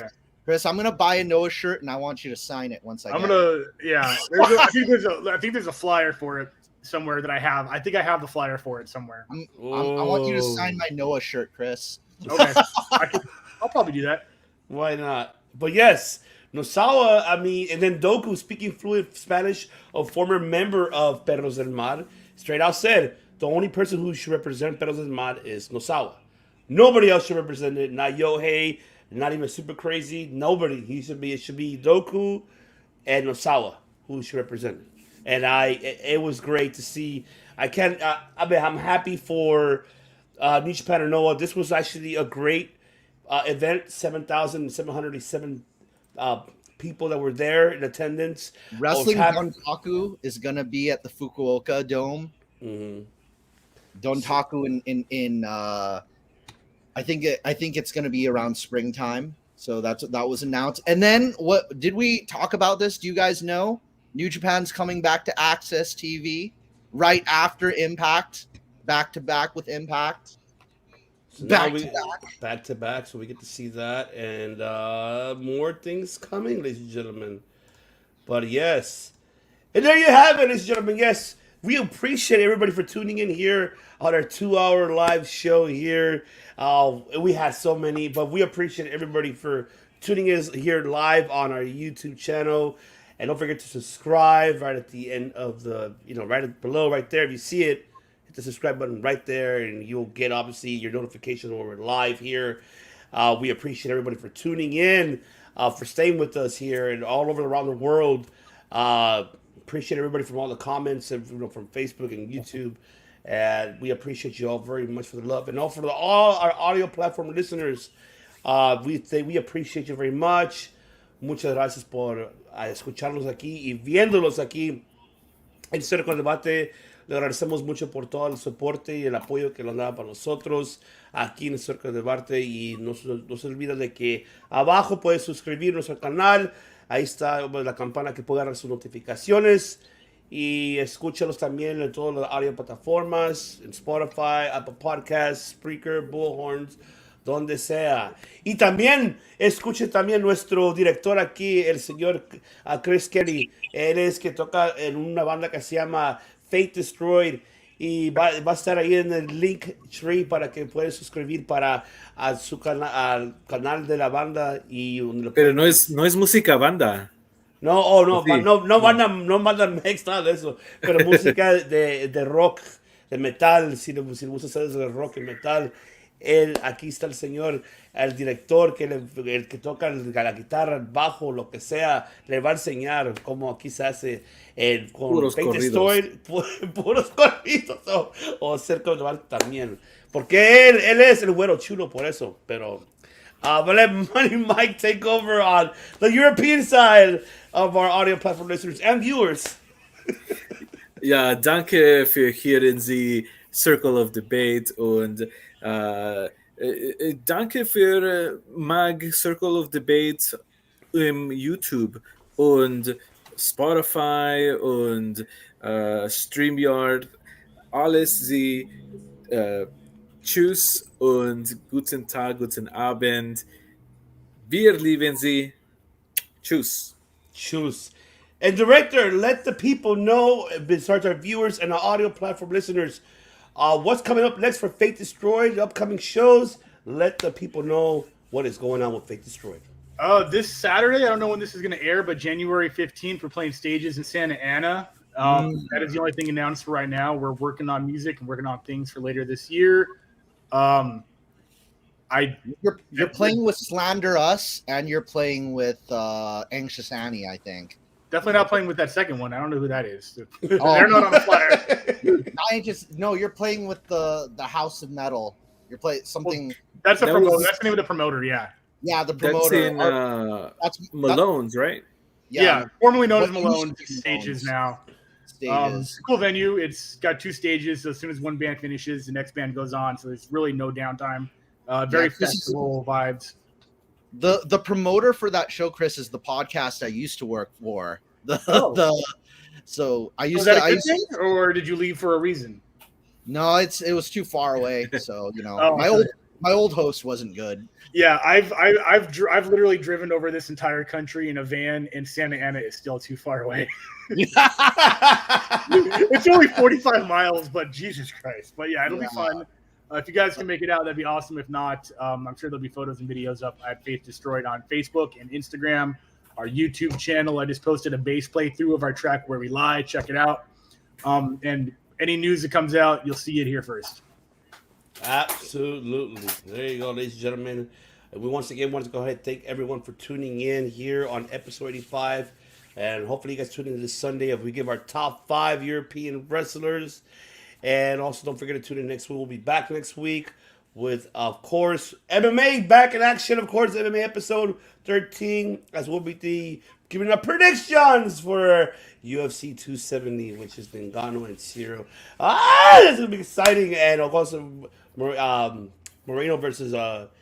It's Moreno can't even pronounce his last name. Figueiredo. The trilogy. Baby Assassin, Brandon Moreno, and the trilogy. I'm looking forward to see. I'm looking forward to something exciting. And so much in that card, and much more here, and also for episode 86. So once again, ladies and gentlemen, thank you so much for tuning in, and I'm going to let Matt Callis close it out here. Let the people know what the 4 horsemen over here, the one runs the whole damn freaking show, do what we do here on the C to the O to the DD. We don't make podcasts. We make sloths. Yay!